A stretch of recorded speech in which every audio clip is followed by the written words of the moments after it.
see the path to the championship.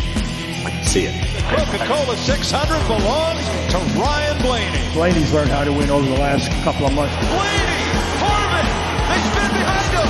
It's going to be Blaney! We're going to win this thing. Ryan Blaney is going to win his way into the championship for... You have to run a perfect race to get it. Ryan Blaney is a NASCAR Cup Series champion! What an unbelievable year. What an unbelievable playoffs for us. This is the Team Blaney Podcast. Welcome, everyone, to episode 155 of the Team Blaney Podcast. My name is Adam Rogers, and alongside me is co-host Steve Mez. This podcast is brought to you by fans for fans. Steve and I have been following the drivers of the Blaney racing family for 2 decades, and Team Blaney itself launched on social media back in 2014. Each weekly episode of the show offers an in-depth analysis of Ryan Blaney's latest NASCAR Cup Series race, plus news, notes, and special guest interviews all throughout the year. Steve, welcome back for another episode of the Team Blaney Podcast. I know we did put out a short episode a week ago with Leah Blaney Reeves from the Ryan Blaney Family Foundation, but I know everybody in the Discord, everybody on social media has just been suffering from these withdrawals. I know the Olympics have been great and exciting, and it's been fun to watch that a little bit, but it's about time. It's finally race week. And we're back here with another episode. We're going to do some fun stuff, and then we're going to preview the race for Richmond. Yeah, it's time. This last 2 weeks have been torture. We have Peacock, and actually we do love to watch the Olympics. And my wife does a fabulous job with her job, actually, theming different days around different countries and so forth. So she does a lot of great stuff at work for her constituents there. And, the Olympics are a lot of fun. They really are. And we do tune in, and Gold Zone is my newest favorite thing, actually, in these last 2 weeks, because it's Red Zone, but it's Red Zone on steroids, because there's so many more events. And I don't know if anybody has ever watched the Red Zone before with the NFL coverage, but the Red Zone is just fabulous because it's just, Here's another one that's close to a touchdown. Here's another one that's close to a touchdown. Well, Gold Zone is the same way. Events that are getting closer and closer to, a medal, they hurry up and they jump to them. And sometimes it's 2 or 3 different things on the screen at once. And if it's a slower section, they might take you to a team handball match that you might not normally watch, Or for me, it was the rugby, what they call the sevens, because it's 7-on-7, not your normal rugby. And the U.S. women team won their match for the bronze at the buzzer, basically. Yep. So there was all kind of things like that that have been going on these last 2 weeks. And like I'm usually off work on Thursdays during the day, so there's some great stuff to watch during the mid morning. Since they're 6 hours ahead. So they even got us. Okay, so on the Red Zone, there's an octabox, right? 8 of them at one time. The Gold Zone had 16 things on the on the screen. I can't remember how he put it, but it's the same guys who do Red Zone. So Siciliano and the other gentleman who do the Red Zone. So it was like they had the term ready for it and everything. There were 16 things on the screen at once. I was just like, so you immersed yourself in that, but you still want to get back to some NASCAR racing. Yeah, let's get back to some NASCAR. Well, every 4 years they get their couple weeks and they do a fabulous job with it. You watch a lot of swimming or gymnastics or things that they've been waiting to see for a while. But now it's time to get back to some good old racing. So before we do a quick preview of the race that's coming up this weekend at Richmond Raceway, we do have some celebrating to do. And if you follow Team Blaney on social media, you probably saw a post last week. And I've been mentioning it all year at our, the little spiel I do at the top of the show that Team Blaney launched back in 2014. Well, that was in August of 2014. So we are officially celebrating our 10th anniversary of Team Blaney on social media. And wow, it's been an incredible 10 years. And to celebrate that, we're going to do our second ever Team Blaney Podcast Top 10, this time celebrating the top 10 moments and Team Blaney history, which for the most part revolves around things happening in Ryan's career, but also some off-track stuff that we've got to experience throughout the years as well. So it's going to be fun doing this. Again, can't believe it's been 10 years. It almost feels 10 years. longer, I 10 guess, years, but man. yeah. 10 years. And I mentioned it I probably mentioned it in our very, very first episode back in 2014 as to why I started Team Blaney itself in the first place. And it was because Ryan Blaney is coming up through the ranks, and I was getting frustrated because he would win a Truck Series race, he'd win an Xfinity Series race, and I'd see the comments on social media like, who's Ryan Blaney? Or, I remember, this is going to be after this, I believe, but when he made his first, Cup Series start at Kansas, and that same kind of thing. It's like, who's this Ryan Blaney guy? It's like, where have you been?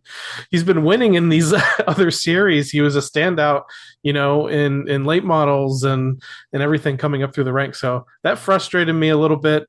At the time, the teams weren't super involved in social media as well. So I was like, I'm going to step in, at least for now, and try to give, Ryan some props here, try to give fans some information here. And that's kind of where it all started. Well, I mean, some of it had to do with the quickest lap going away too, right? I mean, because like for us, good point. Followed his dad back in the day. The quickest lap message board was our source for going on and seeing what was going on, what the latest things were, and we could get updated on not just Dave or even Dale racing, Dave with the Cup, but find out if they were doing any kind of dirt stuff and stuff like that. So the quickest lap board kind of like had kind of fallen apart or deteriorated, or I don't know. You'd moved part of it to Facebook in a way too, gave it its own page on Facebook, and it's kind of became an extension or progression of that, right? Going into other types of social media. Yeah, absolutely. So that's kind of what was going through my mind back then in the summer of 2014. And I kicked it around for a little while. I'm pretty sure I probably pulled up Photoshop. I started working on some logos and things, and then finally decided to launch things. So all of that windup is going to our number 10 in our top 10 moments in Team Blaney history. And that's going to be when Team Blaney joined Facebook on August 2nd, 2014. I have pulled up the post. I went into the Wayback Machine that could figure out of a way to look for my first post on Facebook. And this is what it read. Again, trying to explain to people what I was doing here. So it says, in an effort to provide a constant source of news, information, and results from the Blaney family of drivers, I have created this page. On a daily and weekly basis, I plan to share updates on Dave, Dale, and Ryan Blaney from a variety of sources on their pursuits and standings in the national and regional racing scene. I welcome all of you to share this page with fellow Blaney family fans and others interested in all forms of motorsports. Thank you, Adam. It got a whopping 9 likes and 4 comments. So, we're big time out of the gate. And so things kind of kicked off from there. So August 2nd, 2014, there's going to be some fun things kind of involved in these dates and when we launched Team Blaney, and then what went on to happen with them, all 3 drivers, or in fact. So, and just a couple days before we launched on Facebook on August 2nd, Dave won his very first Lou Blaney Memorial at Sharon Speedway. So that was like right at the end of July of 2014. A few weeks later, we launched on Twitter. I knew Twitter was going to be a place where at the time for sure was a lot easier to do kind of live tweeting of events. And that's kind of what we would do early on in Ryan's career, update as the races would go. So it was a lot more easier to do that than it was on Facebook. So on the first tweet on Twitter was on August 23rd, 2014. Fun fact about that date is that Dale Blaney was active on the All-Star Circuit of Champions Tour, wins his first ever race at Mercer Raceway Park, which was kind of amazing first ever all-star race, I should say, at Mercer Raceway Park, which is kind of amazing because Mercer is actually, relatively close to Sharon Speedway. Dale probably raced there tons of times. But the night that we launched Team Blaney on Twitter, Dale Blaney wins at Mercer Raceway Park. Later on in the month of August, Dale wins again in an all-star race at Butler Speedway. And then Ryan goes on to win the nationwide race at Bristol. And then he also goes on to win the Truck Series race at Canadian Tire Motorsports Park. So within that short span of time of launching Team Blaney, Dave wins the Lou Blaney Memorial. Dale wins multiple all-star races. Ryan wins multiple races on the NASCAR National Series. So I don't want to take credit for it, but I definitely think when it definitely gave me an opportunity to kick things off. And it also kind of validated the fact that I was doing this because things were really picking up at that time when it came to the Blaney family. So, Steve, I'm sure you are probably, if not a day one, a day two follower of probably both of those social media accounts. And I think I shared it on like that Quickest Lap page that I had started kind of as a legacy page, and people kind of picked it up from there. Yeah, I think Twitter was like one of the first places. As I became a Twitter guy early on. I think 2009, I think, is when I joined Twitter. And Facebook, was easy to navigate, but Twitter seemed to be easier for me to post and post pictures and things like that. I think that's where I posted a picture of me wearing a Tommy Baldwin racing hat, where I won my tickets to Pocono, where I met the lovely Mrs. Mez at the will call booth. So Twitter was pretty deep for both of us at that point. So, but Facebook is interesting because it seems like it's, especially now, it's like two crowds. It's like the older, I don't want to say older by age, but the fans who longtime fans of Dale are more on Facebook than they are Twitter. Twitter is the a little bit younger generation, and more of Ryan's followers. Although it's funny that Dave and Dale both have a Twitter account. Sometimes people don't know that, but they both have one. And anytime there's anything posted, it's pretty interesting to see what it is. Dale's actually pretty savvy with Twitter, actually. Yeah, for a long time, especially when he was racing, and then even when he was an official with the All-Star Circuit of Champions, he had some great takes, I would say, on Twitter. When Dale tweets, it's usually saying something something pretty good. So that's it. That's number 10. 2014, August of 2014, Team Blaney officially launches on social media, and we haven't looked back since then. Number 9. Ryan Blaney wins his first Cup race for the Wood Brothers at Pocono on June 11th, 2017. He led 10 laps in that race, passed Kyle Busch late in the race, and had to hold off Kevin Harvick, who was right on his bumper all the way down the stretch to win that race. I definitely remember it. It was here. I think, we hadn't been in our new home that long, but we watched the race from the living room here. I think my wife had secretly recorded me and my reaction to that because I was pretty pumped up for that race victory. And then the way that he did it, it kind of foreshadowed the way that Ryan, much of his now 12 career Cup Series wins, I would say 85% of them have come under like dramatic circumstances. And that was about as dramatic as it could get, with that restart at the end, having to get by Kyle Busch, one of the greatest of all time, and then having to hold off Kevin Harvick, the closer, who is known for stepping up in moments like that and taking away wins from other people. So came at a special place for you at Pocono. And all these years now, Ryan has, 2 wins now at Pocono and a Truck Series win at Pocono. So we just need him at some point to go back there in a Xfinity Series car, or whatever that will be called in the future, and complete the career sweep, because Pocono has been good to Ryan Blaney. Yeah. Thinking about the, 7 years since that victory, and Tim's now spotting for Ryan. How many times was with spotting for Kevin as he been behind Ryan, watching Ryan win over the years now.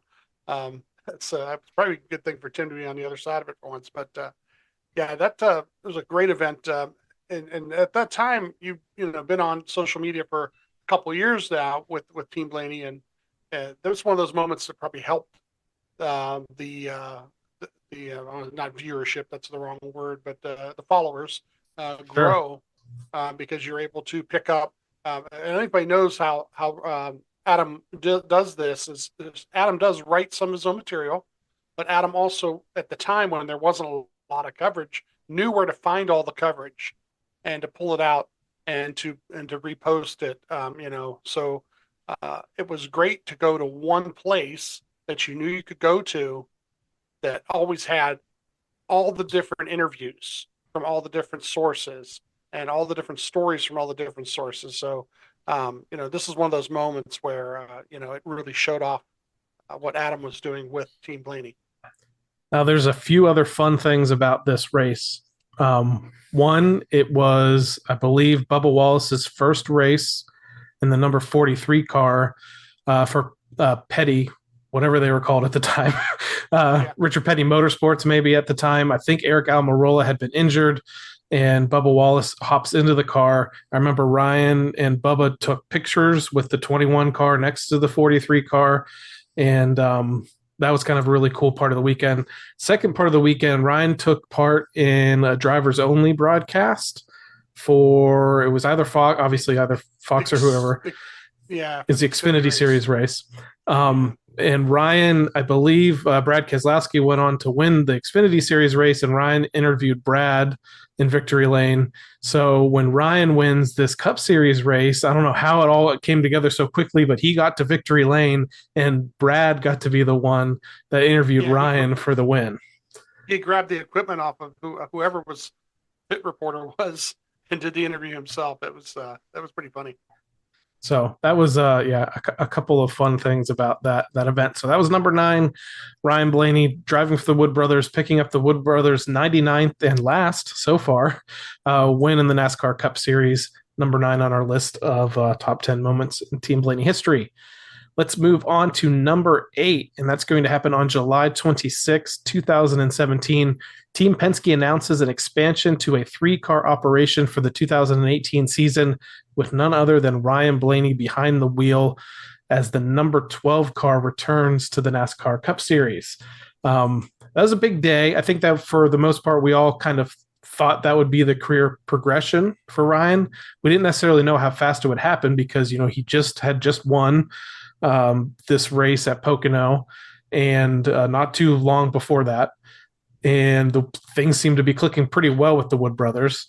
But it always just seemed like at some point, maybe if Penske would expand, they would get there. So I told you I pulled up the press release from 2017, and so I have the comments here from Roger Penske, who said, "For some time now, we have wanted to bring Ryan to run a 3rd car for us, but things just needed to make sense from a timing and business perspective. We've been working on making this a reality, and 2018 is the right opportunity to make this move and return our organization to a 3-car team. The benefits of having 3 full-time teams under our roof, along with the continued technical partnership with the Wood Brothers, will help us remain competitive in the ever-changing NASCAR landscape." Ryan said, "This is a huge opportunity for me in my career. I've always enjoyed racing whatever I was in and trying to win each and every race. I've had some great moments with both Team Penske and the Wood Brothers over the last few years. I know for a fact I wouldn't be where I am today without Roger Penske, Eddie and Len Wood, and the opportunities their organizations have given me. I'm thrilled knowing that Brad Keselowski and Joey Logano are long-term teammates for me at Team Penske, and Paul Menard will have input with our team now that he's in the Wood Brothers organization."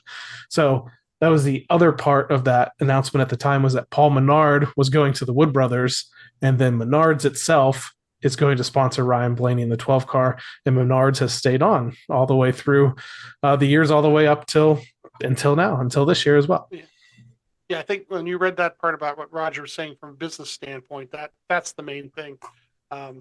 Nowadays, a lot of these kids, and I say kids because the ones that are coming up, have to bring something with them. It's in a way, it's kind of sad because there are some kids who make their way through some of the early ranks and they don't necessarily have the talent or the skill that other guys do.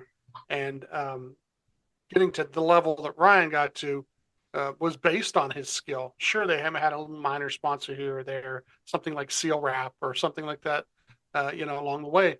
But the reality was, for somebody to sign with a team like Penske, they really had to show what they could do before they got there. And that was a cool thing about, Roger was able to secure that funding or secure that business deal based on the talent. Everybody recognized how much talent was there. So that was kind of cool. Yeah.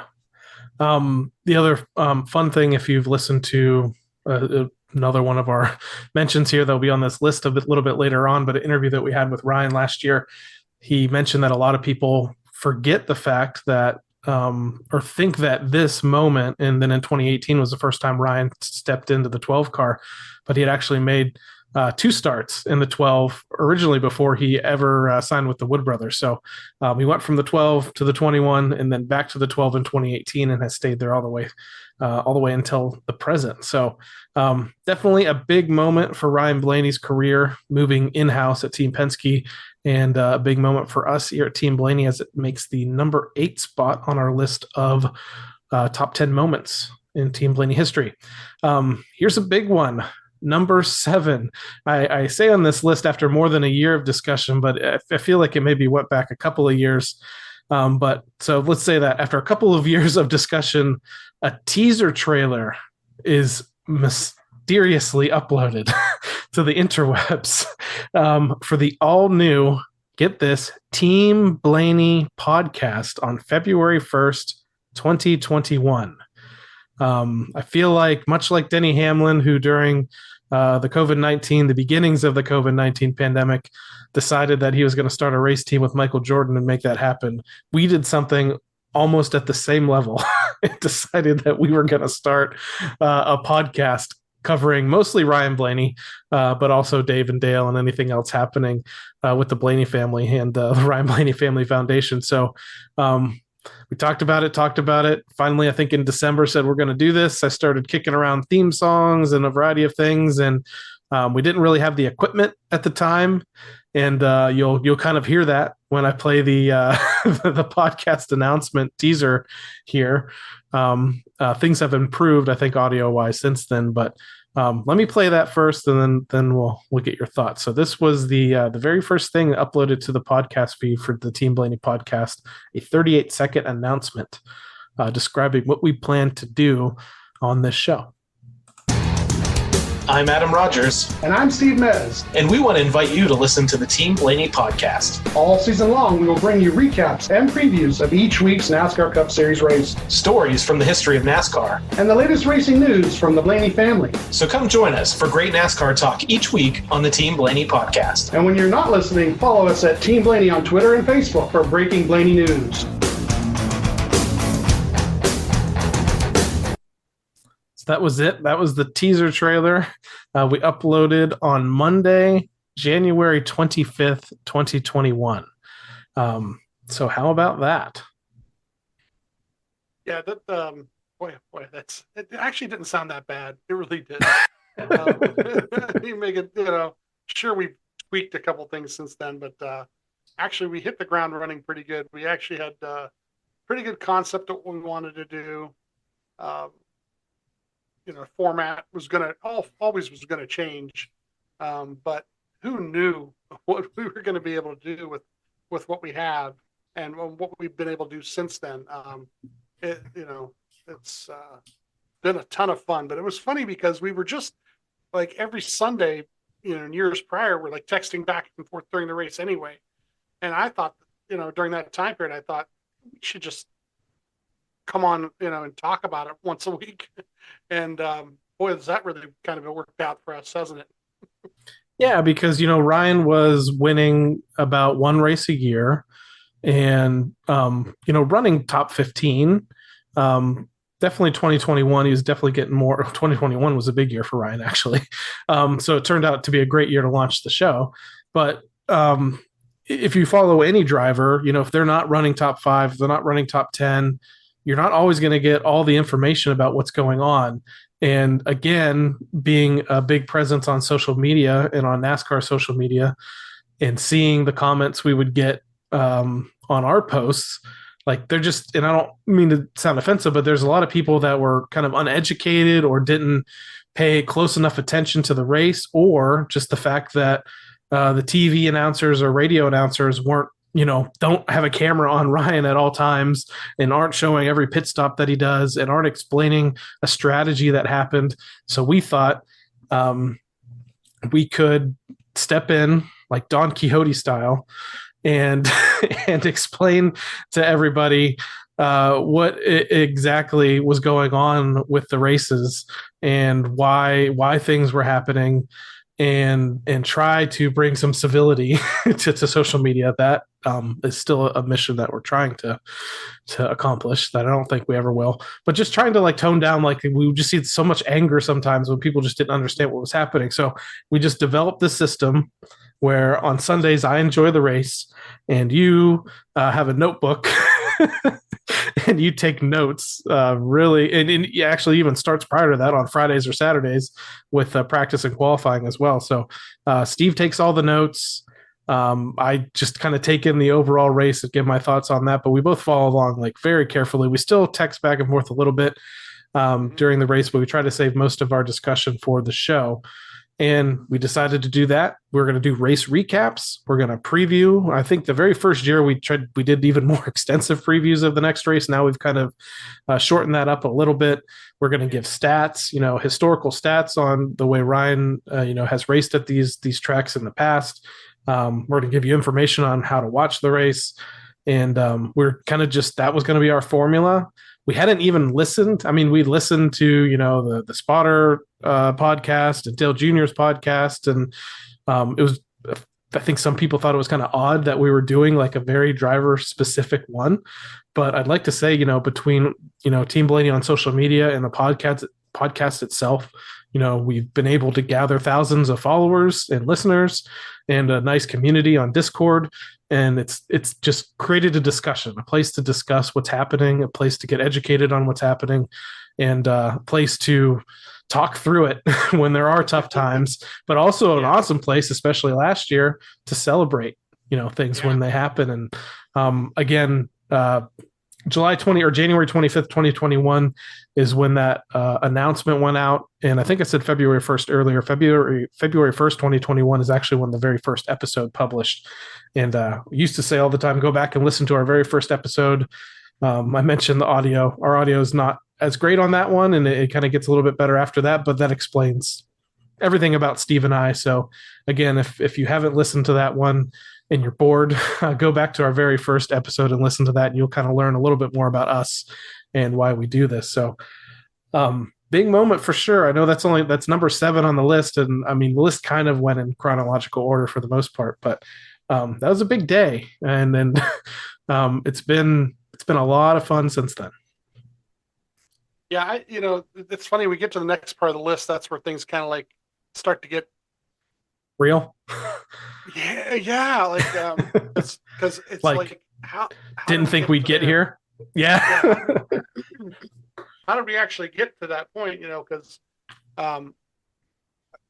we want to involve as many fans as we can. We really do. We want to be inclusive. We want everybody to tune in and listen.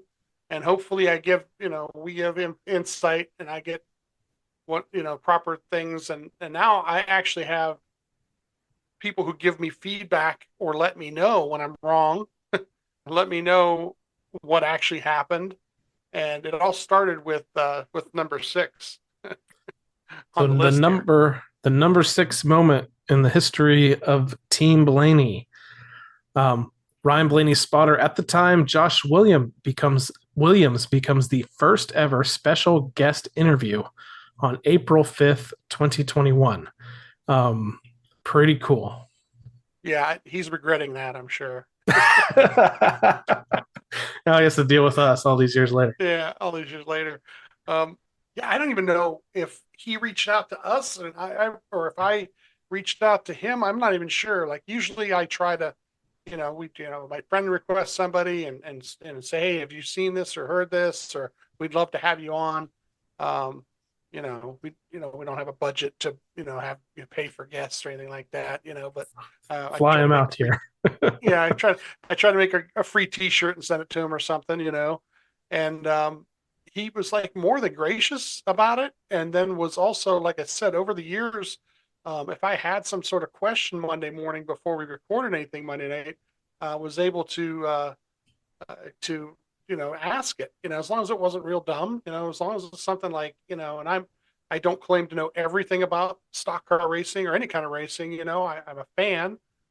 So I would ask the question of him, or I text him something, and then I would ask him, is it okay, let people know that I heard that, that I got this, or if it's something that maybe not necessarily he'd want, people to know that he, might have said something, but he might want to correct something that, was said or heard, just so it's more proper, and I'm extremely grateful for that, because it kind of like gave me the confidence to go ahead and ask other people if they might want to come on and do the same type of thing. And what one of the nice things we've been able to do with some of these interviews over the years is give everybody the perspective of how did they get there? What did it take? What type of thing were they doing? You've seen people who knew from the early on that they wanted to be in NASCAR, or you've seen people from, kind of get into it, not even knowing they were ever going to get into it, and just to have all those different people tell those different stories. These interviews are just fabulous over the years that we've had, and hopefully there's some more to come. Hopefully there'll be some down the road that we'll be able to do with some of the other members or people that are within the sport, because that's been the best part, is we didn't just stop at this guy on the team, but we were able to expand into other people within the sport and within NASCAR, and find out more about, what goes on every week there. I said this obviously, Josh was with Ryan for almost a decade, all the way through winning the championship last year in 2023. When it was announced that he was departing the team last year, I said, thanked him profusely for everything that he had done for us, for coming and being a guest on the show, I think at least 3 times, maybe more than that. I said, immediately having a team member and a spotter of the caliber of Josh Williams gave us instant credibility.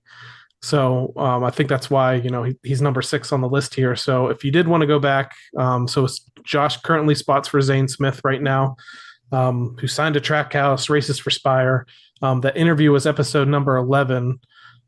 So in April 5th, 2021. You can find it there. And you can learn a lot about Josh, who has a really interesting story. Had aspirations. He grew up first of all, grew up in the shadows of Martinsville Speedway, had aspirations of being a professional golfer, did compete a little bit there. And the golf and racing background actually kind of mixed together, and the rest was history. And then eventually got hooked up with Ryan. And like I said, spent almost a decade together, won multiple races, and I think is a big part of why Ryan's such a great super speedway racer. And like you said, it kind of gave us the confidence of reaching out to more members of the team. I've posted a photo last year from the championship race of Victory Lane, and I'm looking at the picture of the 12 team, and I'm like, man, we've interviewed 90% of the people on that stage, and it's kind of awesome. And it all started in 2021, episode 11, interviewing Josh Williams. Later in the Michigan win, the Monday after the Michigan win, I was able to get Josh for a couple minutes to do an interview there too. Now, most of the time we do the interviews together, and Adam and I will put the questions together and be pretty diligent about what direction we were going, and try to go chronologically in a history and stuff like that. But the Josh one, I don't think you actually were there for the Josh. I was not, on the Michigan race, and we weren't good. That wasn't the same type of interview. I wanted to literally interview him about what happened at Michigan to win that race. And if you guys can find that one too, the post Michigan episode, you're going to hear an even better interview on just Josh and his skill, ability, and what he brought to the table, and what kind of spotter he was, because he was able to describe to me how those laps went, what they were doing, information he was given to Ryan. So if you literally, that first one is a great interview about who Josh is and where he came from. But that post Michigan win interview for me was fabulous, just because he was able to really give you a behind the scenes of what it is to spot for a victory, and especially that Michigan race, the way it was run. So if you get a chance, so that one's going to be episode 32 from August 24th, 2021. So the Michigan win review and with spotter Josh Williams. So thanks to Josh again. That was number 6 on the list of the top 10 moments in Team Blaney history. Let's move on now to number 5. And this was kind of a fun couple of weeks really for us here at Team Blaney, for everybody as Ryan Blaney fans in general, especially with the way 2022 went. This was definitely one of the highlights of 2022 for Ryan Blaney and the 12 team. And that was on May 22nd, 2022, Ryan Blaney goes to victory lane in the all-star race at Texas Motor Speedway. The first victory with new crew chief Jonathan Hassler, even though it wasn't a points paying victory. Crazy finish to that race, very memorable, and the fact that NASCAR threw a caution just as Ryan was crossing the finish line for what would have eventually been the win. So Ryan actually wins this race twice. He thinks he's winning, he's yelling on the radio, drops his window net, and then I'm sure his stomach sinks when Josh is telling him on the radio that it's not over. And then it's panic. And then Ryan's trying, which this is an impossible feat, by the way, trying to get his window net back up so he can restart this race. And I would like to say that we're all about safety, and NASCAR is all about safety. They definitely kind of look the other way on this, but Ryan was able to get his window net up and wedged into a place that made it look like it was up and secure, which again is impossible to do from the inside of the car while you're still circling the track under caution. But he gets it up by some miraculous way, gets it up there and stuck enough to where it looks like it's up. They take the green flag. Immediately on the back stretch, it falls back down, and he goes on and wins the race and goes to victory lane, gets the cowboy hat, gets the flames, flying up behind him, celebrates. And we, I believe, actually watched this race. I'm not sure about you, but I definitely watched this race from my hotel room in Charlotte because it was the week of the very first Driving for Good Ryan Blaney Family Foundation outing at the Topgolf in Charlotte was happening that week. So that's where I watched the finish of this race. We were on the scene in Charlotte, and it was kind of a crazy time. So do you have any other thoughts on the win itself? And then we can talk about what kind of transpired through the rest of that kind of really cool week. Yeah, we were traveling. I think we were, I want to say in West Virginia at the time. And we had stopped at our hotel, which was actually, I think we actually had a free night stay at a casino hotel or something like that. So we were down like in a sports book area, which was really kind of cool to watch the race there. And having to explain to people around us what was going on and trying to listen to the scanner on my phone. And you and I had pretty much decided ahead of time that we weren't going to do a podcast because it's the All-Star race. And we were going on Tuesday of that week was the Ryan Blaney Family Foundation's event. And we had been invited to that. So we were like, we probably won't even do a podcast. But I joked, unless he wins, we'll figure out a way. If he wins, we'll figure out a way to do one. Figure out a way. So, the next 48 hours after that were pretty amazing. I don't know how else to describe, including, so we are sitting there trying to figure out where we're going to do the podcast. And somebody volunteered some space for us, and that became an interesting thing too. Yeah. So, and the reason we were in town early, I mean, we got into town early on purpose on Monday because we wanted to visit some race shops. And we did the Hall of Fame. Yeah, that's right. Hall of Fame, race shops. And then we got an invite, I think it was for Tuesday morning, to go and meet Josh over at Team Penske, and we went to the Team Penske shop, kind of looked around there, and then he kind of puts out the offer. If hey, if you need somewhere to record your show, I don't live that far from the shop, and graciously, again, I mean, I know we talk about Josh a lot, and I know he's not on the team anymore, but graciously gave us a space to record over there in Mooresville at his home. Got to see his grandfather clock from his first Martinsville victory with Zane Smith, the truck victory, so that was really cool.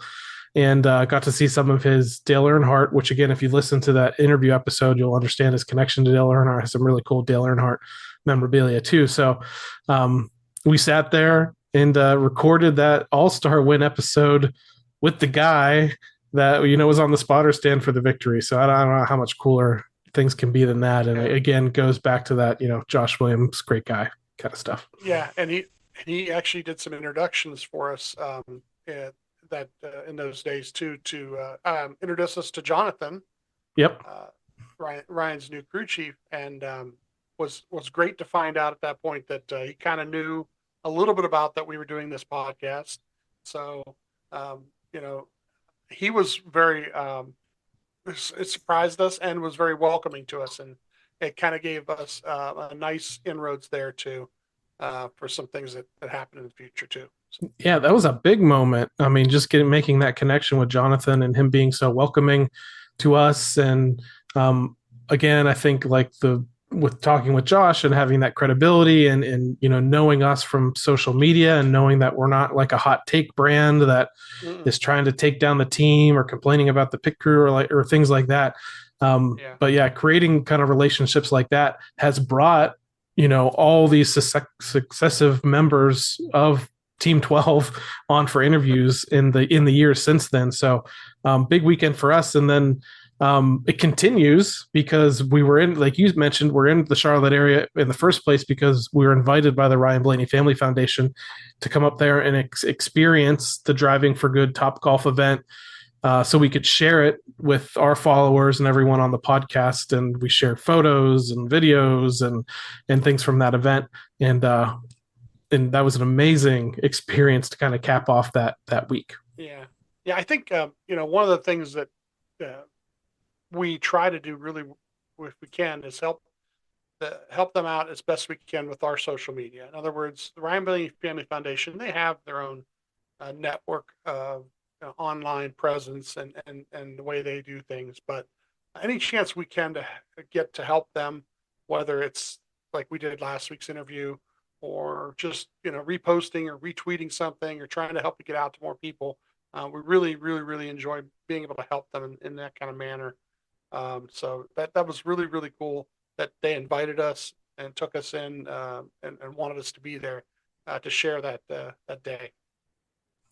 And then in the years since then, you represented us at the next year's Topgolf event. And this year, actually might be a good point to bring that up. Our Team Blaney contributors, Jerry and Kirsten, were on hand at the event this year. That was a pickleball event. They even got us a banner for the event too, generously. Had a big Team Blaney banner out there at the event that luckily, Ryan strolled by for a few times, got some great photos of that. So they've been, great friends and followers of the show, and just another example of people at least I've met through this show, and I know that they're friends of yours as well, but we have, tons of examples of that too. And it's all from making these connections. And it's been great that through these connections, we can actually help support, Ryan's foundation like that. So that was number, unless you have something else, you have anything else to say on that? No, I was waiting for the next one for you. Number 4 on the list now, because that was number 5. So number 4 on the list of the top 10 moments in Team Blaney history. This is a fun one, one that I'm jealous of because I couldn't get up there in person, but the Superstar Racing Experience, or SRX, the ill-fated now SRX, makes a stop at Sharon Speedway with Dave, Ryan, and Chase Elliott Racing on July 23rd, 2022. Steve and Kate are on the scene. as Ryan parachutes in for the race on that racing weekend. So SRX was definitely a big deal for a couple of years, nationally televised. I think this was still on CBS at the time. If you listen to that first episode, you know my deep connections with Sharon Speedway, having worked there for almost a decade before I moved south to Florida. Was amazing to be able to see this race on national television from Sharon Speedway with these former NASCAR, IndyCar, Chase Elliott, who had won a NASCAR Cup Series championship, prior to that, race. Like this was a big deal. And we actually even got to interview the SRX CEO at the time too, a few weeks prior to that. And you got to be there on the scene, with your media passes and everything, and had a great time. That's what I was going to say. That it's the power of Twitter, because it doesn't happen unless we actually interview Hawk. And the funny part about that is he was tagging Team Blaney in posts. That's right. About the event. He wasn't, and it was, I don't know if it was accidental. I think he meant to tag Ryan, but he thought he was tagging Ryan by tagging Team Blaney. And that's Don Hawk, who's, we interviewed him, and he's, I think works for Ray Evernham now, but yeah. He was CEO of it. And the next thing you know, we set up the interview too, which was fabulous. He is tremendous, talker, and he told us, if you guys were just get a hold of me and just text me, I'll get, we'll make sure you're set up, so my wife and I knew we were going. So at some point ahead of time, I checked in a couple days ahead of time. Oh yeah, we'll have, just come to the, and I did. We pulled in. We knew where to go at Sharon Speedway down below, and they had it set up down there. And it was kind of funny because they didn't necessarily have our thing on there. And I says to the kid, I says, "Well, I got his number. You want me to text him?" He goes, No, I'm sure he meant to do it. He says, he's like, he does this a lot. So, okay. All right. I just want to make sure we're not doing something illegal, but no, we did get press credentialed in, and we're able to take some fabulous photos down below there, where they kind of had things, and they actually had things set up kind of cool. They had a way for people to get down there and get close to the cars, out like in a fan section. We were on the other side of it, got to take those great pictures. The one with Ryan taking his parachute off as he came in. That's a fun story. Ryan walking. Yeah, Ryan walking through the pits at Sharon Speedway, and he had like a tan backpack on, and just being funny. Steve sends that photo to me, and I share it on our Team Blaney, social media accounts. And I say, Ryan Blaney has just parachuted into Sharon Speedway ahead of the SRX race. And then it didn't go like totally viral. It went viral amongst like the motorsports community, I would say. And people were believing that he had actually parachuted in because they knew he was going to have to fly in from the Michigan week or something like that, or Pocono week, actually, I think. And I think he and Chase Elliott had to fly in, and they believed that he actually parachuted down. I had to. It took on such a life of its own that I actually had to post a clarification that he did not actually. He parachuted in. He flew into the Youngstown Warren Regional Airport and then drove the 15 or 20 minutes over to Sharon Speedway. So that was kind of fun. The other thing that came out of that SRX night, and it still might be one of our most watched. Again, if you don't know, we have a TikTok. We do have a TikTok. One of our most watched TikTok videos, I think, of all time, were some videos of that you took, videos and photos that you took at that race at SRX race. Some cool stuff with the cars and stuff like that. I put some music to it. Yeah. It's something that you don't think about, being able to have that kind of access, even a dirt track. But just like, in 2 weeks here for the Memorial, we'll make sure we get the pit passes, and we'll try and get down there and do the same thing. So that's another thing about all the different parts of Team Blaney's site, or whether it's Twitter, Facebook, Instagram, is we try to get some good pictures, and we try to get some video, and we try to get some of the behind the scenes if we can, so that people can get a good chance to look at it. So that was number 4 on the top 10 list of moments in top 10 moments in Team Blaney history. So let's move on to number 3. And this one's a fun one. Crew member Justin Bosch invites us out for the weekend for the Southern 500 in September of 2022. A couple of other things happened throughout that weekend, but just want to give a shout out to Justin. He was the hauler driver for the 12 team. Previously had been a hauler driver for the 22 team, with Joey Logano, won a championship with them. Right before Ryan wins the championship in 2023, Justin actually comes off the 12 and joins the IMSA program at Team Penske, which now the IMSA program has been highly successful. He's enjoyed multiple wins over on that side, being a crew member over there now. But we got to know Justin over the years. We did an interview with him as well. You can look that up in our podcast feed. But he kind of said, "Hey, why don't you come out this week of the Southern 500? I'll kind of show you around a little bit." He helps continue to introduce us to other members of the team. And we have a great time, down in the garage on, practice and qualifying day at Darlington, catching up with some of the crew members that we didn't know, meeting some new ones. Got to be down on the grid and everything for the national anthem before the Southern 500. It was actually your guys' first trip to Darlington, which is an awesome experience altogether. And you kind of have a story from this, because this was 2022. Again, Ryan won the All-Star race earlier in the year, but had not won a points-paying race yet. We were in the thick of the playoffs, kind of, or the start of the playoffs, really, where there was a desperation moment the week prior in the cutoff race, the regular season cutoff race at Daytona, where Ryan got into a crash and was battling Martin Truex Jr. for the final spot in the playoffs. And they needed to get that car repaired in time to be able to finish the race. And they did that with the help of the road crew.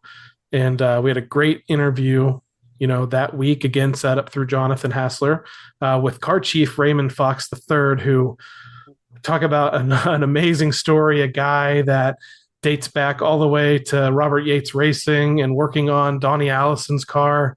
And he's come all the way through all this eras of NASCAR, all the way to the next gen era, still the car chief, and, wins a championship, in the next gen era. I've heard some of the team members joke that, Raymond doesn't age, and he actually looks younger now than he did back then when he worked for Yates. So, amazing interview, amazing opportunity, and you got to catch up with some folks that weekend to kind of talk about that. Yeah, the interview went great, and the dramatics of the week prior, when you interview him, and then you're talking about his history, but then you talk about what he did to repair the car to get it back out there, and they got the finish that they needed to have enough points. He created some things under the DVP clock that they're all using now, as far as like repairing some of these toe links and stuff like that. So there's so many things that he was able to do.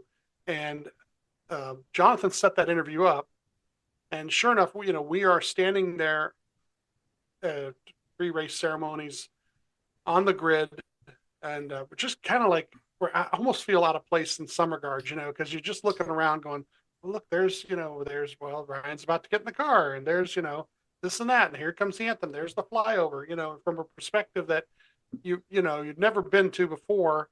And, for some reason I ended up near Jonathan right after the anthem, and he kind of turned around, and I said, "Hey," I says, just want to thank you for setting up that interview. I says, Raymond was fabulous, and it really went great. And he goes, "Oh, I know. We listened to it this morning." And I just lit up like a Christmas tree, because I couldn't believe that, they spent the morning of the Darlington race, even if it was for 20 minutes, just listening to interview, and it really, really made me feel great. And that's the kind of person Jonathan is, obviously, he just said the right thing at the right time, even if he didn't listen to it, but we know that every once in a while, the guys back at the shop when they get a chance, they do like to listen in. And it was just kind of nice knowing that. And hopefully we do them justice every week. But I just want to say, it's been years now later, and I still want to say thanks to Jonathan for everything he does, because there's some leadership there that that just kind of showed what kind of leader he is. Yeah, it was quite a moment. If you want to learn more about Jonathan Hassler, we interviewed him at the beginning of the 2023 season. That's episode 2 of the 2023 season, Monday, February 6, 2023.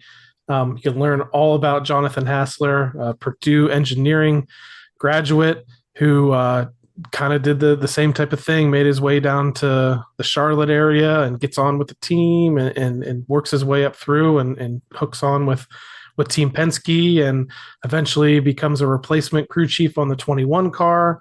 And when Todd Gordon, who won 3 races with Ryan Blaney in 2021, walked off into the sunset, Ryan kind of helped handpick Jonathan to come over and lead the 12 team. And while his first year was incredible in the fact that they didn't win a points race all year, but were just a couple spots away from making the championship 4, when what could have easily been a battle between Penske teammates Ryan Blaney and Joey Logano for the championship if Ryan had advanced, wins the All-Star race and then comes out in 2023 and they have an incredible year, and he wins his first championship as a crew chief. So if you want to learn more about Jonathan Hassler, we've been singing his praises all throughout this episode. It's episode 2 of 2023. You can find that in our podcast feed. So it's interesting, like we talk about interviewing behind the scenes people, and we've Justin Bosch, being the hauler driver, one of the hauler drivers, and you find out from just interviewing him that there's more than one guy. It's something that right now he's more than one guy with the Porsche program, but you find out all the different things that go on behind the scenes.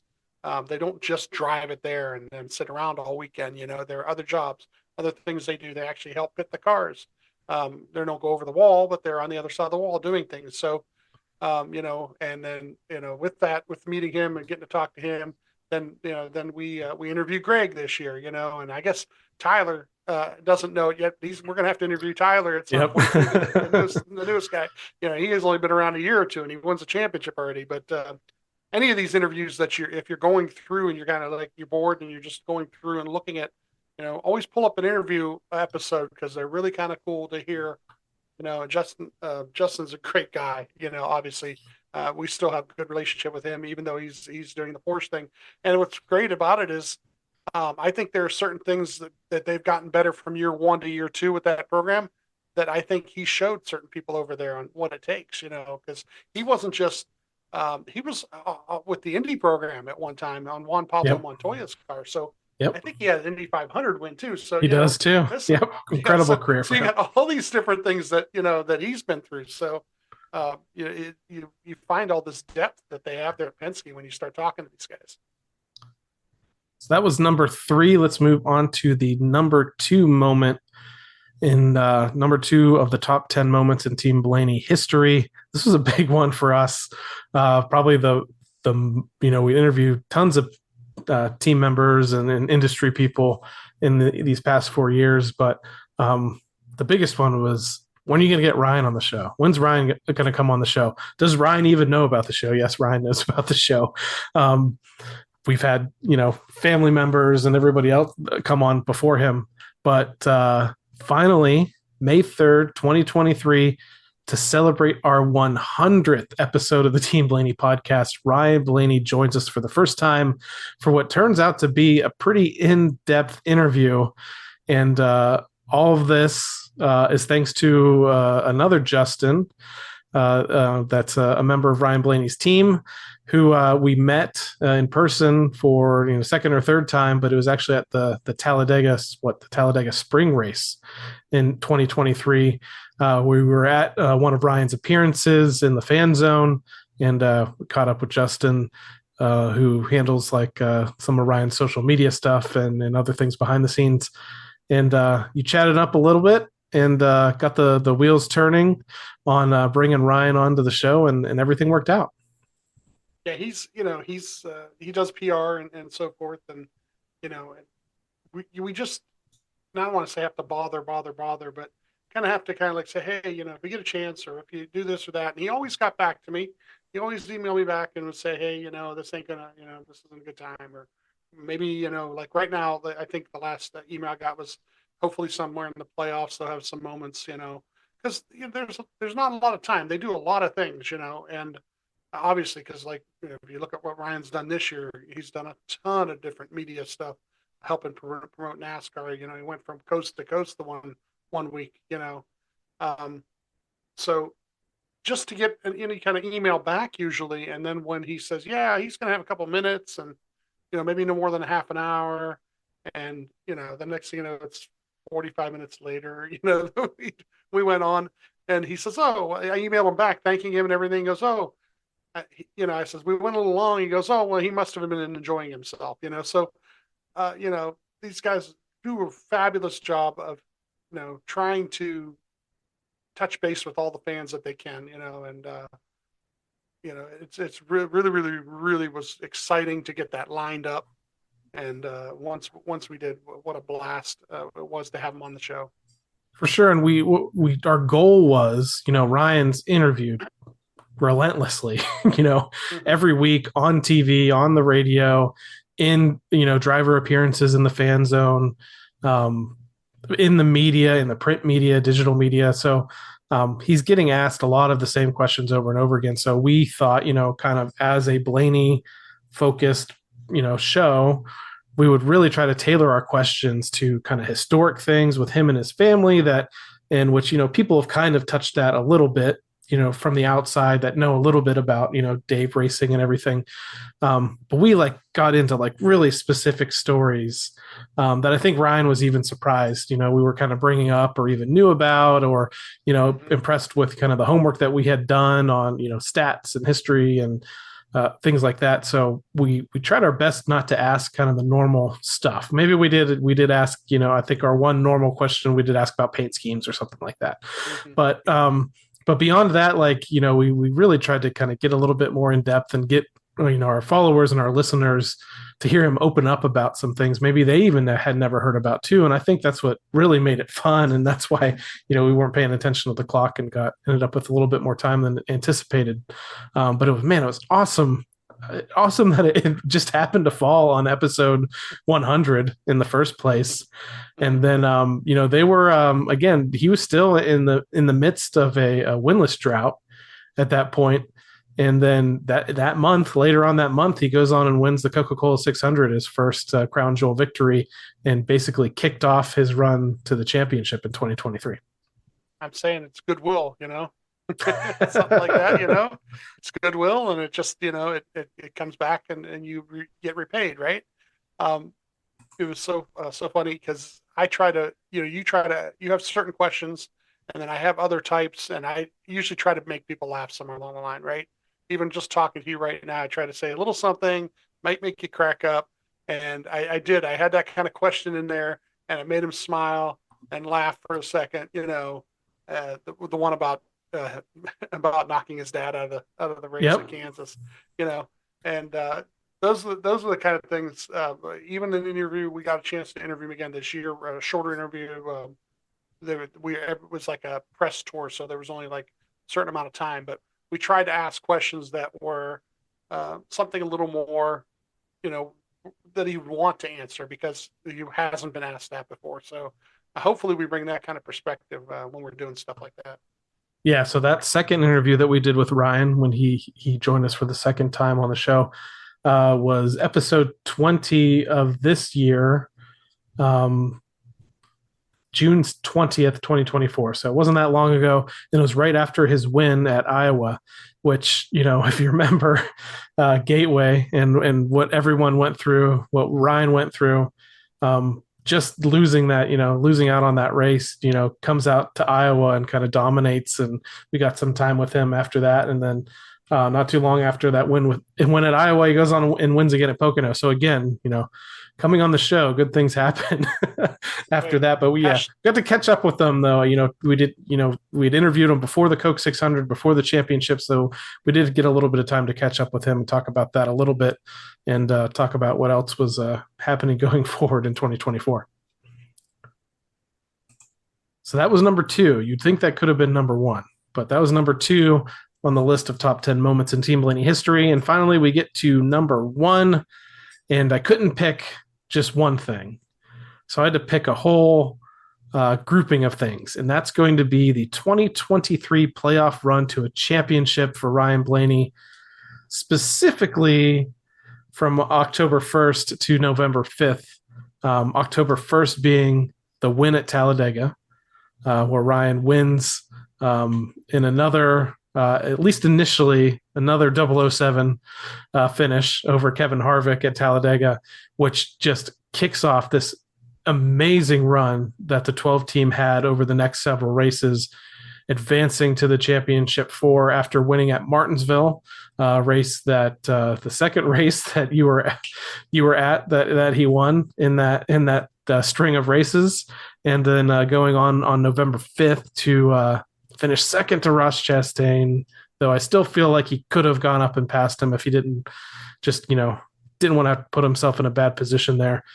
Finished second at Phoenix, but wins the championship.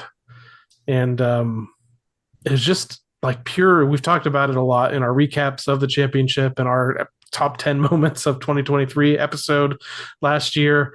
But it was magical, but it was also a team that was really intense, a team that believed in itself, and a team that went out and earned and just took that championship away from everybody, because there was nobody better in those last 2 rounds of the playoffs than the 12 team as a whole, from crew chief to all the way down to the pit crew and everybody else involved, and especially the driver. Nobody was better than the 12 and Ryan Blaney in the playoffs, and he comes away as the champion. And can't think of a bigger thing to happen to us as fans and to happen to Ryan than winning a championship.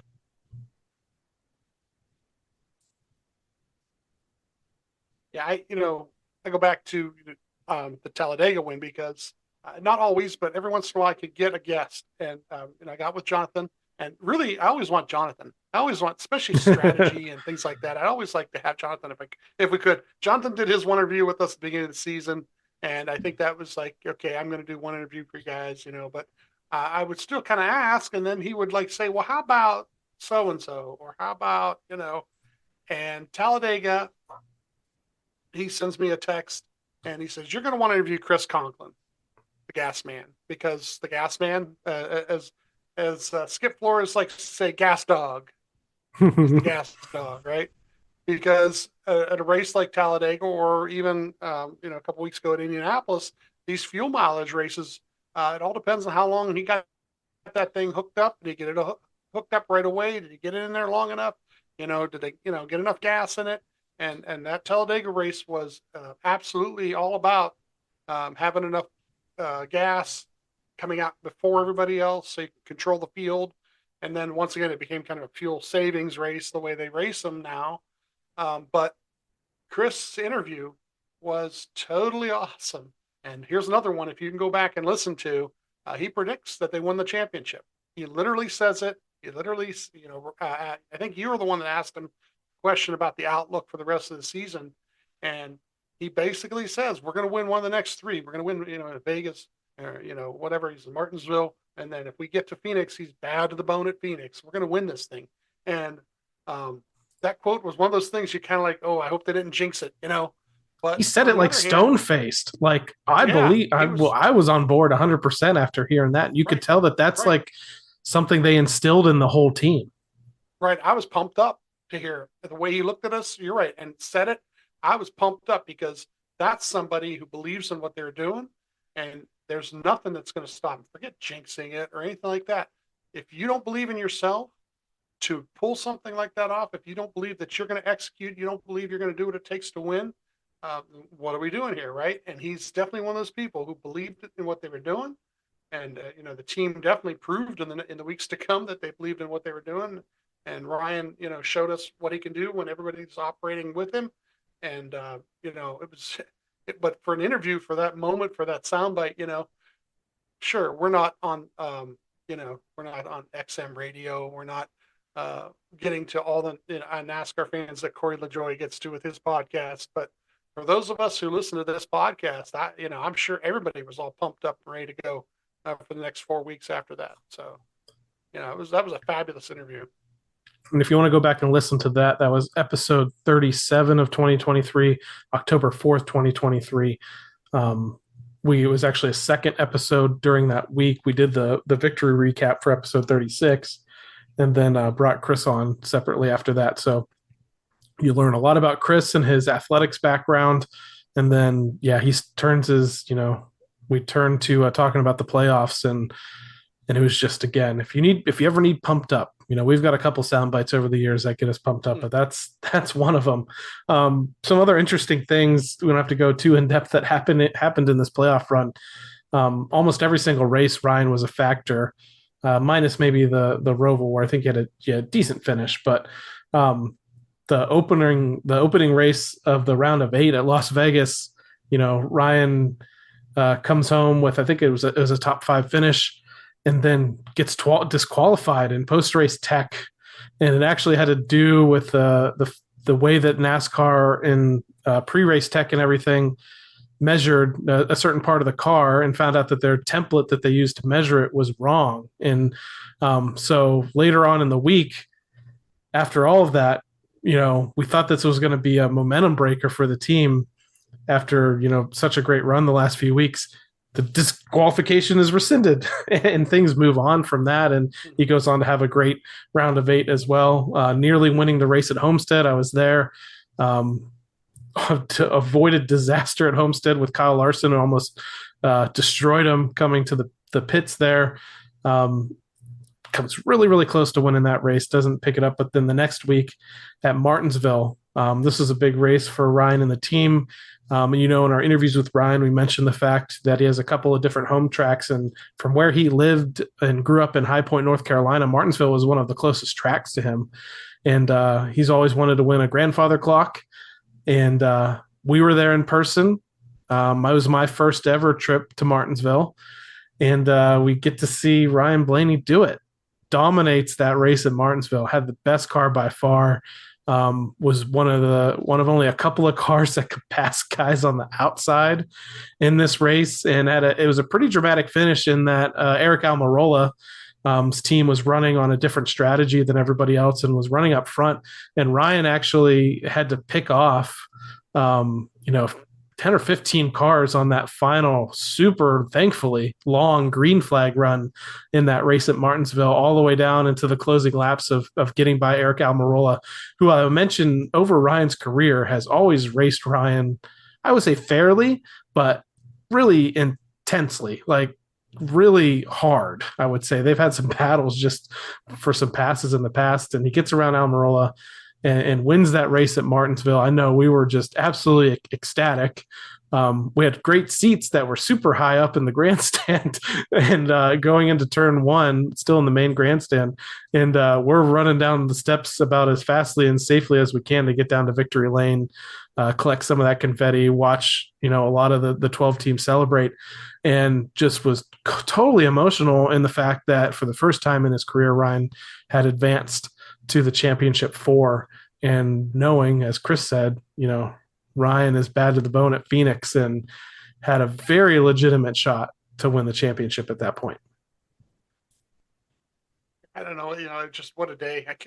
The Right? sun was out in, it was November or whatever, and the sun was out, or late October, and the sun was out, and it was a warm day, and it was just, and then we got our friends, Justin and Chelsea, they were on stage for the with the grandfather clock. They got a picture. That's true. It. Yep, victory lane photo from NASCAR Fan Rewards. Yeah, so you get all kind of things like that you got to see.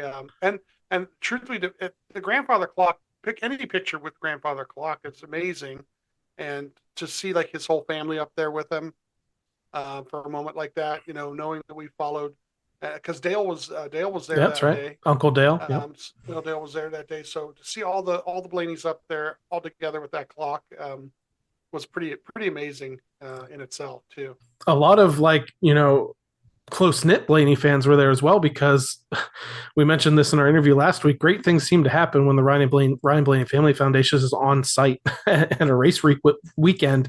And the Blaney Bunch Fan Club actually had earlier that day a meetup out in the fan zone by the tent Ryan actually did a driver appearance out there and in a Q&A session where the fan club members got to be, front row center for that. Had a great little meetup, and then later on, he goes to Victory Lane. So a lot of fans that follow us and know us, we got to meet a lot of them that morning, and then we got to celebrate with them down by the fence, trying to stay there as long as we possibly could to kind of soak up Victory Lane. And I remember thinking at that moment, to just try to enjoy this moment, especially being there, because in this era of NASCAR Cup Series racing, getting to the championship four is a huge deal, because winning a championship is so incredibly difficult when it comes down to just one race. And Christopher Bell can tell you that when he blows a brake rotor at Phoenix and is immediately eliminated, and Ryan only has to beat, as you said, in the middle of that race, he only has to beat two other guys. Now, I think was a message you sent me during that race. And so hard to win a championship. And we get to Phoenix. Ryan's bad to the bone, runs up front all day long, has a incredibly stressful battle with Ross Chastain, who had a fast car. Man, that was intense. Doesn't win the race, becomes the first champion not to win the final race in this specific format of the playoffs. But like I said, I think that was more by decision, trying to protect the team and protect the victory, overall victory. And regardless, much like he did, we didn't mention it earlier in this spot at Talladega, did a burnout. Does a burnout again at Phoenix, one for the ages. I know Harvick has made fun of his burnouts this year, but you should go back and look at the tape from last year. An incredible moment, emotional moment again. Huge moment for Team Blaney on social media and for the podcast in the weeks after that as well. And Ryan Blaney's a champion, and at that point, more than 9 years later, doing this on social media, 3 years of the podcast at that point made it all worthwhile. And especially all those years you and I followed Dave, even though how much fun it was, but there are struggles there. Remembering what happened in 2022 and then seeing this team to come together in 2023 and be bad to the bone and win it all was incredible. And I can't think of anything else at this point that could be supplant this as number one in the top 10 moments in Team Blaney history. So that's it. Championship run of 2023. That's it. I think we thought about giving some honorable mentions, but I think we took care of most of those as we kind of explained ourselves and explained things. I felt like this was going to go quick, but we just have so many stories to tell, so many people to thank, so many people to talk about along the way in these 10 moments that hopefully you guys have enjoyed the ride with us over the last 10 years, but also just over this ride through these top 10 moments in Team Blaney history. And hopefully we get to do this again in another 10 years. And I don't know if it'll be a podcast still by then. I don't know what it'll be. You talk about the years back in the day on Quickest Lap when it was just streaming internet radio. Now we're on podcasts. In 10 years, who knows what the format will be, but I hope Team Blaney is around. I hope we're talking about Ryan's, 4th and 5th championship and 30th and 40th race victory and all the successes that they can have in the future. And I hope that we are here to document it and celebrate it and share it with fellow fans of Ryan Blaney and of the whole Blaney racing family. So mentioned at the top of the show, it is finally race week once again after a 2-week break as NBC went and covered the Olympics. So now we are going to move on to the race at Richmond Raceway. This is the second visit for the NASCAR Cup Series to Richmond Raceway in the 2024 season. And let's go over the NASCAR on TV report. Things are going to kick off on Saturday, August 10th, 4:30 p.m. Eastern Time. We have the NASCAR Cup Series practice and qualifying at Richmond. You can watch that on the NBC Sports app. Worth noting that there is going to be a 45-minute practice session, I believe, for this race because of some tire things that we're going to talk about that they're introducing this weekend. So again, 4:30 p.m. Eastern Time on the NBC Sports app. You can watch Cup Series practice and qualifying qualifying. And then later on in the evening, 7:30 p.m. Eastern Time, you have the NASCAR Craftsman Truck Series Clean Harbors 250 at Richmond Raceway. You can watch that on FS1. And then Sunday, this is going to be a night race again at Richmond, but on a Sunday, 6 p.m. Eastern Time, the NASCAR Cup Series Cookout 400 at Richmond Raceway, and that is going to be on the USA Network. So let's talk about Richmond. Historically, had not been one of Ryan's best tracks. A couple of years ago, we were able to say things were trending in the right direction, but there have been some hiccups in the last 3 races at Richmond for the 12 team. Average start of 13.4, average finish of 20th. He has 1 DNF, and that came back in 2017 when he was racing for the Wood Brothers. No wins, no top 5s, just 3 top 10s in this race. And those top 10s came back in the fall race of 2021, the fall race of 2022, and actually the spring and fall race of 2022. So there was a stretch here from 2021 to 2022 that he had finishes of 11th, 10th, 7th, and 10th. And over his entire career, those were the best finishes, because prior to that, he had not finished better than 17th back in 2019. Last 3 races, though, Steve, at Richmond, 26th, 14th, and 19th. So we're trending in the right direction, and then things have been trending as far as finishes go. Now, again, it doesn't necessarily say how the entire race went and what strategies played out and what other issues that they had along the way that led to those finishes. But no matter what, when you look at the score sheet, 3 finishes here are 14th or worse in the last 3 races at Richmond.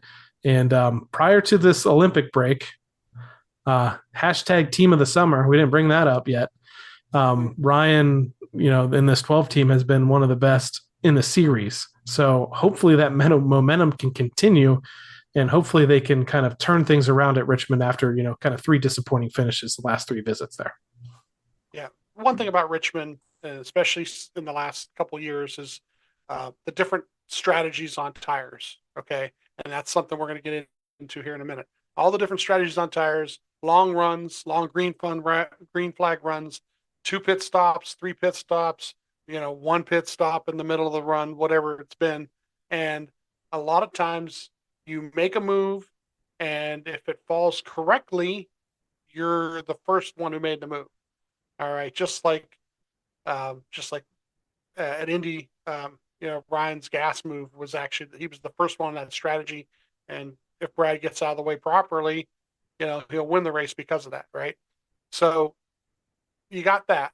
Okay. But if something goes wrong where somebody else's strategy, and they're the first one on that strategy, works out, yes, you end up having to try to recover. So these last couple of years, there've been a lot of things like that have happened, not just to him, but some of the other, bigger names where, and this weekend it gets even more complicated with this tire setup. A new thing totally thrown in here, and you're going to remember this. They tested this to, I don't even want to say successfully, at the All-Star race at North Wilkesboro, but we're going to have 3 sets of tires on hand at Richmond. The regular tire, the prime tire, a tire they're calling the option tire, which is a softer tire, and then also the wet weather tire is going to be there, and hopefully they don't have to pull those out. But Steve, I asked you to educate me. Can you explain what they are doing with tires this weekend? Okay. I did mention prime and option, but what's going on? What's the prime? What's the option? What are we doing? Okay, so let's call the prime tire the regular tire first off, okay? Because adding that word prime versus option, it's kind of, okay. Formula One has hard, the medium, the soft. Okay, that's the way Formula One says it, and the hard one lasts longer, but not as fast. The soft one, it doesn't last as long, but it's faster. And that's the concept here. So the prime tire is the regular tire. 1 set for practice, 1 set for qualifying, 7 sets for the race. Then the option tire, which is supposed to be the softer, faster tire, 1 set for practice, 2 sets for the race. Okay, so 9 total sets for the race, 7 of them regular, 2 of them the faster ones that don't last as long. So here we go. Now, The race itself, the 3 segments, are 70 laps, 160 laps, 170 laps. Okay, so I guarantee you most of these teams will try one of those sets if there's a caution somewhere in the first stage. You're going to try one out to see how it works out. And then everybody will save that other set for somewhere where there's a caution at the end of either stage 2 or stage 3. Because there's really no other way of doing it. If you have a long green flag run in stage 2 or stage 3, this is my rant. If you have a long green flag run in stage 2 or stage 3, you're not going to put those tires on if they only last 30 or 35 laps or 40 laps. You're not, because you're not going to pit that quickly in a long green flag run. You can't risk that, having an extra pit stop in there, because you're not going to make up the ground you think you can make up on faster tires. Even if they're 2 seconds a lap faster, you still have to get through traffic, around traffic.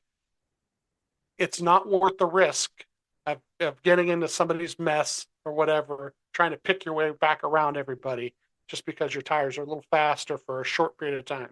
So I really don't see them. Don't get me wrong. There will be a couple teams that are going to try to gamble and do something different. Okay, they really will be, because you know, you've got some teams that need to win to get in the playoffs, you know. But for the most part, you experiment with the first set if there's a caution somewhere in the first stage. And then the second stage, or second or third stage, if you know you're going to have a short run somewhere to the end of the stage, then you might try them on to see what will happen, see what kind of track position. Because let's say you get a caution with 30 laps to go in stage 2. Okay. Some guys will stay out. Okay.